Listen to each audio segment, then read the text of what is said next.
ketika Iqbal yang meminta, keluar kalimat dari mama, alah kamu ini kan buta tak bisa melihat, gak usah lah minta yang macam-macam, ataupun kamu gak bisa kemana-mana katanya.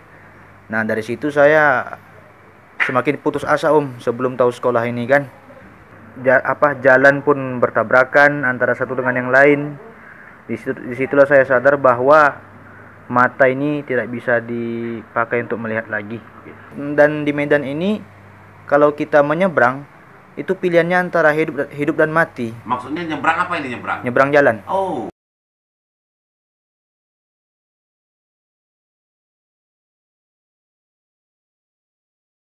Nama saya Muhammad Iqbal Hasugian, asal dari Sibolga, Sumatera Utara. Dan untuk sementara ini saya tinggal di Pertuni, Sumatera Utara untuk mempersiapkan diri sekolah ke Cimahi. Kelahiran tahun 1999, 28 Agustus. Demikian. Berarti usia kamu sekarang Iqbal? 21. 21 tahun. Menginjakkan kaki di kota Medan tahun 2014 tanggal 23 Januari.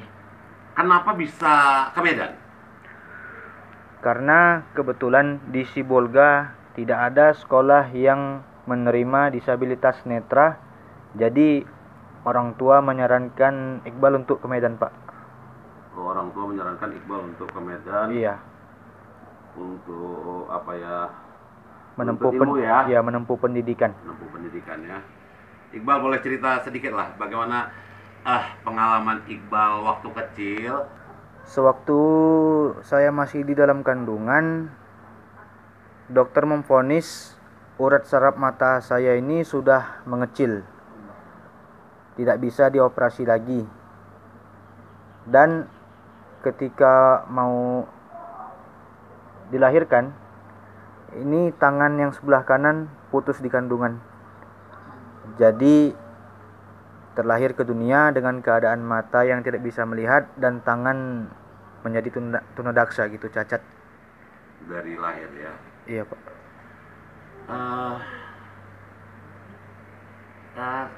Di usia berapa Iqbal itu sadar bahwasanya Iqbal tidak bisa melihat dan tangan Iqbal itu tidak normal seperti anak-anak lainnya? Di usia 10 tahun, berawal dari kejadian gelap dunia ini, Iqbal rasa gitu kan, Pak. Jalan pun bertabrakan antara satu dengan yang lain. Disitulah saya sadar bahwa mata ini tidak bisa dipakai untuk melihat lagi. Iqbal jangan panggil bapak ya, panggil Om Abi, oke? Nanti saya diketawain nih yang lihat-lihat nih, pak saya masih muda, masih 20 tahun. Iya. Iqbal, astagfirullahaladzim ya kamu ngucap mah. Iqbal, bagaimana di usia 10 tahun kamu baru tahu bahwasannya kamu itu fungsi mata tidak bisa melihat dan tangan kamu tidak normal seperti anak pada umumnya. Perasaan kamu gimana, Iqbal? Pada waktu itu perasaan ya sempat putus asa juga, karena berpikir hanya Iqbal yang tunanetra sendiri dan hanya Iqbal yang tidak punya tangan di dunia ini, Iqbal rasa kan. Tapi semenjak tahun 2014 ketika sudah ke Medan, ketika sudah bersekolah juga di SLB Negeri Binjai, disitulah saya sadar bahwa ternyata banyak tunanetra yang senasib dengan saya.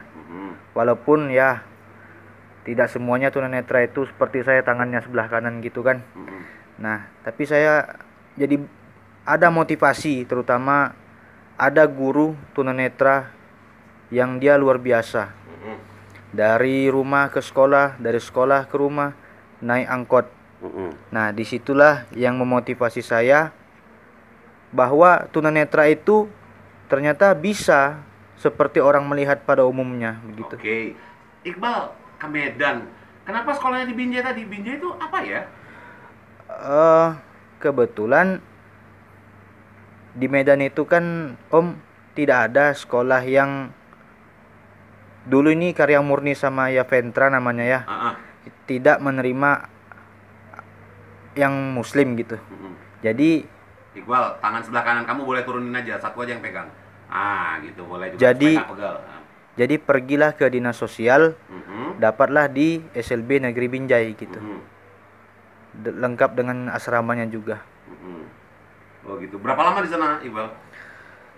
Eh sudah ada 5 tahun. Oh, 5 tahun di sana. Iya. Kenal masuk ke Yayasan Pertuni ini? Masuk ke Yayasan Pertuni pada tahun 2019, tepatnya tanggal 17 Agustus. Kamu tahu Pertuni ini dari mana? Dari ada namanya Pak Jaswardi. Iya. Nah, beliau menyarankan agar Iqbal masuk organisasi sehingga Iqbal tahu bahwa tidak hanya Iqbal yang tunanetra di sini, dan Iqbal juga bisa mengenal bagaimana sih kehidupan berorganisasi itu. Oh ya. Begitu. Yang di Binjai itu apa namanya, Iqbal tadi? Itu yang di Binjai namanya sekolah SLB Negeri Binjai gitu. Oh, SLB Negeri Binjai. Semuanya disabilitas. Iya, ada tunanetra, tunarungu, anak Oh. autis. Berapa banyak ininya? Jumlah siswanya? Secara keseluruhan kalau kami yang tunanetra 15 dan yang lain-lainnya itu di atas 15 begitu. Di atas 15 ya. Waktu sebelum sekolah dulu Sebentar, kamu berapa jumlah ya saudara kandung ya? 3 Om. 3. Iya, 3 berarti Iqbal anak 2 kedua. Yang kakak sama adik normal. normal ya. Bagaimana? Iqbal cerita dong sama kita. Sebelum Iqbal sekolah, jadi kan di rumah itu kan Om kerja Iqbal hanya makan, tidur dan mandi dan sebagainya, Iya, tanpa ada kegiatan yang kira-kira bisa membuat orang tua bangga gitu kan. iya. Nah, jadi respon mama di dalam keluarga itu tidak respon kepada Iqbal gitu. Mhm. Terkesan membeda-bedakan antara anak yang satu dengan anak yang lain. Mhm. Abang sama adik sama perlakuannya, tapi ketika ke Iqbal beda gitu. Lain halnya dengan ayah. Mhm. Kalau ayah, semua anak sama perlakuannya dibuat sama ayah. Begitu. Kalau mama, pola kasih sayang apa yang beda? Begini, Heeh. ketika saudara-saudara Iqbal meminta suatu barang atau apapun lah yang diinginkan, langsung dipenuhi. Tapi ketika Iqbal yang meminta, keluar kalimat dari mama, "Alah, kamu ini kan buta, tak bisa melihat. Gak usah lah minta yang macam-macam. Ataupun kamu gak bisa kemana-mana," katanya. Nah, dari situ saya semakin putus asa Om, sebelum tahu sekolah ini kan, yang di Binjai. Begitu. Tapi maksudnya tidak ada perlakuan yang lebih dari itu, Pak. Tidak ada, hanya melalui lisan saja. Hanya melalui sana ya. Secara profesi orang tua kamu di mana ya? Bekerja? Di Sibolga. Iya, maksudnya di instansi pegawai negeri kah, wirausaha kah? Kalau orang tua itu nggak termasuk pegawai negeri dan nggak termasuk instansi juga. Hanya pekerja lepas saja. Oh, hanya pekerja lepas ya. Oke, Iqbal, kamu kan mau kemana tadi? Ke Cimahi insya Allah. Insya Allah Cimahi. Itu apa ya? Dalam rangka apa ya? Itu untuk dalam rangka melanjutkan SMA. SMA ya? Iya. Kalau di sini nggak ada memang? Kalau di sini ada SMA, tepatnya di Jalan Sisingamangaraja ya. Namanya TPI. Tapi di situ Om tidak lengkap sarana prasarana untuk kami yang tunanetra gitu. Tidak lengkap ya? Iya, dan di Medan ini kalau kita menyeberang itu pilihannya antara hidup dan mati. Maksudnya nyebrang apa ini nyebrang? Nyebrang jalan. Oh. Kenapa Iqbal bilang antara hidup dan mati? Karena mobil ini tidak mau mengalah. Kita naikkan tongkat ke atas dan nampak supir itu merah memang tongkatnya, cuman tak mau dia berhenti. Begitu. Tapi kalau di Jawa Barat, di Jakarta, itu mereka sudah akses. Ketika kita naikkan tongkat ke atas, maka mereka pasti berhenti gitu. Iqbal tahu dari mana informasi? Oke lah, Iqbal mengalami sendiri hal itu di lapangan gitu. Kalau boleh bercerita sedikit, Om. Ceritalah Iqbal. Jadi secara informasi bukan Om aja yang menerima yang nantinya seluruh jutaan orang yang menonton video ini tahu, oh ini ternyata. Coba Iqbal cerita. Jadi Iqbal dari rumah naik angkot ke Binjai. Nah, itu PP pulang pergi ke sekolah kan. Pagi pergi, siangnya pulang, itu selalu naik angkot. Dan ketika mau nyebrang untuk ke arah gang rumah, itu pasti kita tidak dikasih kesempatan kecuali ada orang yang mau menyeberangkan kita.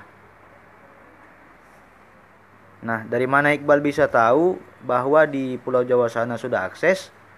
Kebetulan Iqbal sudah berhubungan langsung sama guru-guru yang keadaannya sama seperti Iqbal, dan mereka juga cerita sama Iqbal bahwa di sini akses tidak seperti di Sumatera Utara, terutama Medan katanya. Kapan itu rencananya Bal ke Cimahi itu? Insya Allah kalau COVID selesai bulan 1 ini, Iqbal langsung go ke Cimahi, Om. Itu secara administrasi pembiayaan ini pribadikah atau memang gratiskah? Kalau untuk sekolah, alhamdulillah gratis. Yang perlu dipikirkan untuk naik pesawatnya aja lagi. Oh, maksudnya transportasi ya? Iya. Secara kehidupan di sana bagaimana, Bal? Maksudnya ya kebutuhan Iqbal di sana, siapa yang, apa dari asrama juga, apa dari pendidikan, apa sendiri yang tanggung? Alhamdulillah, Om, Pertuni Sumatera Utara membantu gitu kan. Kebetulan Pak Hairul inilah yang memasukkan Iqbal ke Cimahi. Beliau yang menunjukkan Iqbal bahwa ada sekolah di Cimahi sana gratis dan segala macam, dan bapak itu juga mau membantu gitu, Pak Hairul. Harapan Iqbal ke depan, cita-cita Iqbal ke depan, Iqbal mau dari video ini mau ngomong apa ke saudara-saudara muslim kita yang ada di seluruh kota Medan, khususnya terlebih luasnya di seluruh pelosok negeri Indonesia ini. Silakan Iqbal. Harapan saya untuk saudara-saudaraku sama umat muslim yang terutama tunanetra, mari kita senantiasa mendekatkan diri kepada Allah, mensyukuri atas segala nikmat yang diberikan Allah kepada kita semua, dan jangan lupa selalu membaca Al-Quran, karena Al-Quran ini nanti yang akan menolong kita ketika di yaumil akhir kelak. Itu saja, Om. Itu aja. Iqbal sudah bisa ya baca huruf Braille. Iya, Braille. Betul ya? Braille. Iya. Braille udah bisa ya? Udah. Iqbal udah tahfiz juga, ngafal juga? Alhamdulillah udah mulai, Om. Udah berapa juz? Udah 2, Om. Alhamdulillah. 2 juz berarti? Iya. 2 juz 30 dan 29? Iya, Om. Wah. Tapi masih melancarkan lagi nih, Om. Masih melancar, masih ulang-ulang ya? Iya. Nggak masalah, Bal. Lancar kaji karena diulang, Om. Iya. Bal, bisa sedikit aja ayat yang kamu paling favorit, Iqbal? Ayat-ayat pendek yang paling kamu favoritkan, boleh kamu bacakan? Surah At-Tariq, Om. Boleh, silakan. Pakai ini, Om. Iyalah. A'udzu billahi minasy syaithanir rajim. Bismillahirrahmanirrahim. Was-samaa'i wat-tariq. Wa ma adraka mat-tariq. An-najmu ats-tsaqib. In kullu nafsin lamma 'alaiha hafiz. فلينظر الإنسان مما خلق من ماء دافق يخرج من بين الصلب والترائب إنه على رجعه لقادر يوم تبلى السرائر فما له من قوة ولا ناصر والسماء ذات الرجع والأرض ذات الصدع إنه لقول فصل وما هو بالهزل إنهم يكيدون كيدا وأكيد كيدا famahilil kafirina amhilhum ruwaida. Sadaqallahul azim. Terima kasih Iqbal. Sama-sama Om. Atas waktunya. Ketika saya tahunya saya ini tunanetra setelah pergi ke Medan ini. Itu Usia 14 tahun tadi. Oh, Arif baru tahu. Saya punya ayah tiri yang cukup suka keras lah gitu.